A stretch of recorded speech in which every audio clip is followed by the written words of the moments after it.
Okay, y'all. Today's the day right before Halloween. Hope you guys have had a lot of fun. I had a lot of fun this weekend. Just hanging out with some friends. Went to this awesome Halloween festival in my town, and it was a lot of fun. I dressed up as Paul Dano's Riddler at the festival and the party, and that was pretty sweet. And I finally got to see this movie, which has been out for a while. Like everyone, it feels like more and more people are seeing it, and it's despite it having a budget of like in the hundreds of thousands, like not even like $1 million budget. This movie has already made, I think, like $7 million. I mean, that's just insane for a movie that low budget. That I don't think was originally intended to go to this many theaters. Even though it's screened at a bunch of festivals, I don't think this was intended for like a big theatrical release, and it keeps adding more and more screens to it, and that's very respectable. I'm very proud of the filmmakers, and I'm sure that they are just over the moon excited about that.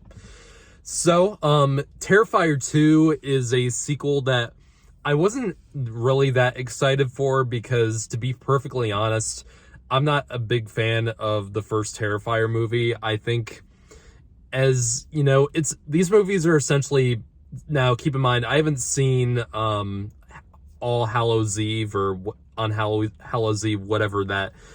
It was the movie that had Art the Clown in it before Terrifier, because he was I think he was like a supporting character. I haven't seen that movie, so I don't know how much it has to do with these two movies. So, it's the first movie. I thought, as a throwback to like 80s slasher movies and like exploitation films with a lot of gore, I thought it did its job well enough with that angle. I just didn't think it was that good of a movie. I thought the characters were extremely bland and were not likable in any kind of way. The story I didn't really care for, despite having, a great performance by David Howard Thornton as Art the Clown, who's just insanely creepy and extremely sadistic. Good God. Even more so in the sequel. Outside of that, and kind of the aesthetic of it, I didn't really care for the first movie that much. I found it to be like, and despite having some incredibly gory death scenes, I just didn't really care for it. It didn't really do much for me. So going into this one, I kind of expected more of the same thing, but I think this film had a much bigger budget than the first film did, because the first film grew such a big cult following, especially when it reached Netflix. That's how I watched it originally, and it really did kind of like it did kind of create its own unique following around Art the Clown, and you see it everywhere now. Like, you see it in every like horror convention you go to nowadays. And I actually did see at a convention I went to last year, I did see a panel with the director and the actor who plays Art the Clown. That was a lot of fun, and they clearly have a good passion for horror movies, and they do have a strong connection to the genre, and they definitely seem like they want to add something to it. I admire that in every way possible. For me, just for my enjoyment of these movies, however, I'm not the biggest fan of them, and I'll explain why in a little bit. But with that being said, I do think this movie, Terrifier 2, is better than the first film, just in the fact that the characters are much more likable this time around. Because it centers around a family this time instead of these two young adult women. I did care for that family dynamic a lot more this time, and I cared more for the characters overall. And you do feel that connection for the most part with the main character whose name escapes me. Keep in mind, I'm terrible with names. So yeah, and I did like the main character, who's the daughter in this film. The mother I didn't really like the mother too much, just because she was just being, for the most part, a really bitchy mom. But I did like the brother in the film, as well as the daughter's friends in the movie. I thought they were pretty good. Really, they were really good acting. The actors, I think, did a really good job this time. David Howard Thornton as Art the Clown is insane. Man, that's the main takeaway I got from both these movies. Just that this character is just so unique from other like horror movie villains. Like, yes, we've had a lot of, evil clowns. I mean, Pennywise. You can't really associate evil clown without thinking, Pennywise from It. But this character is just has its own unique flavor, because one, he never talks. He's a mime, so his design is so, unique. I love the makeup on David Howard Thornton. I think that's great. And just his body language and the way he expresses, how he feels while he's doing the most inhumane things I've seen on screen in God knows how long. Like, this film is, in good ways and bad ways, the most sadistic movie I've seen in a theater, I think, ever. I mean, I've seen movies like this, that are this violent on, like, the internet, for example, or, on the small screen, just not on a huge theater screen like I just saw it on. Like, that was a first for me. Like, seeing something like this in a theater was kind of amazing in certain ways. And there were lots of other people in the auditorium, and we were just, it was a good experience, just because of how shocking some of the moments on screen are. Man, the death scenes in this are just brutal in a way that you can't even imagine until you see it.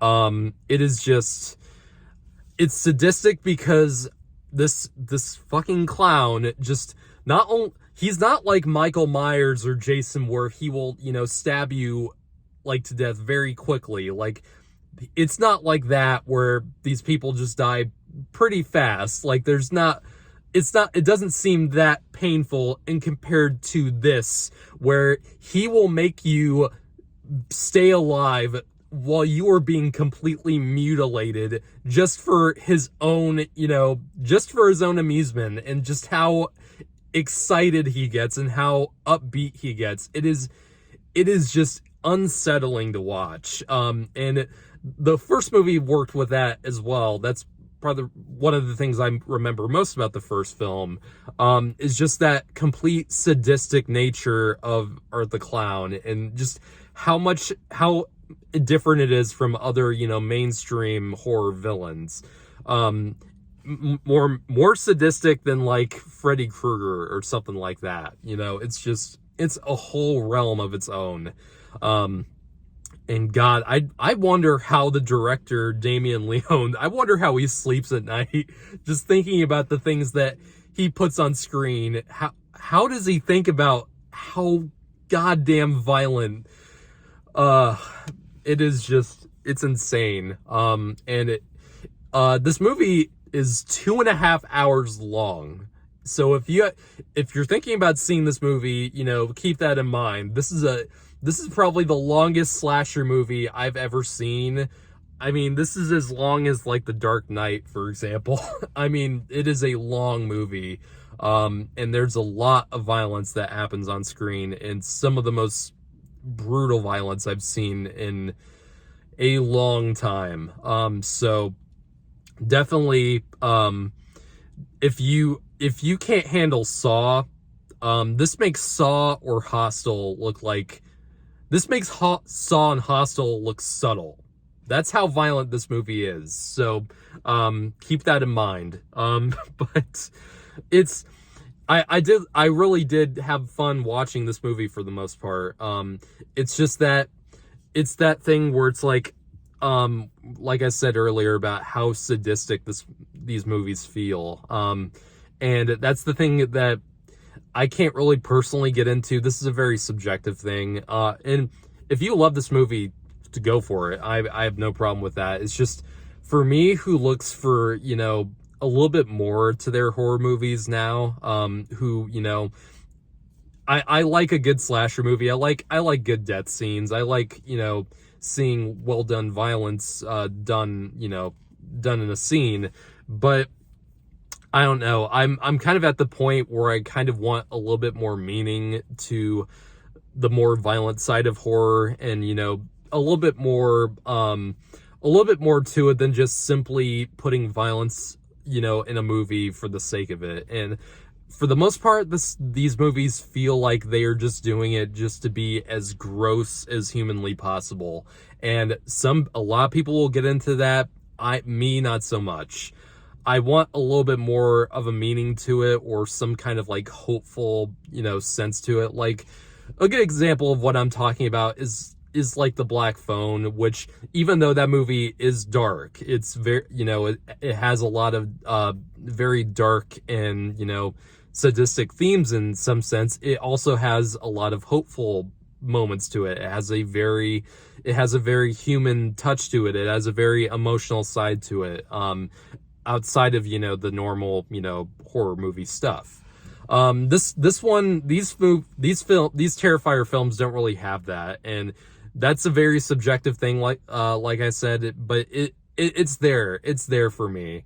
And I think it's also there for, other people like me who may not get into the simple, just blood and guts nature of, Terrifier.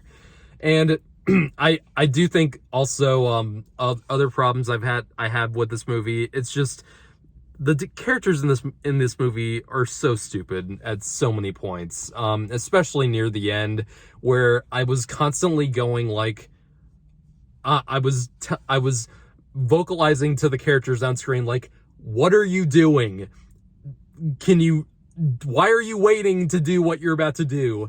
Do it. I mean, like, that happens in so many horror movies, and it's like, why are people so slow at finishing the villain off? Like, why? Like, why are you just standing there? That happens so many times in this movie, and it really got on my nerves. It's like, come on. I hate whenever that happens too many times. And it, like, bullshit that's like for dramatic effect. It's done way too much in this movie, and it's really distracting.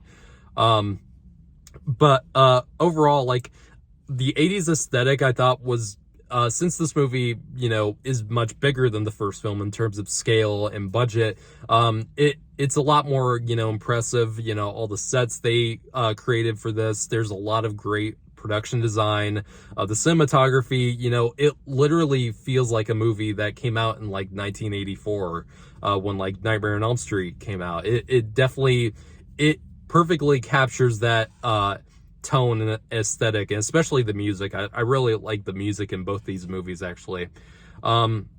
So if you're looking for that, I think you'll have a lot of fun with this. And I think if you're a fan of the first film, I think you'll love this film. For me, I didn't really like the first movie, even though I do like Terrifier 2 more, I do think it's still held back from.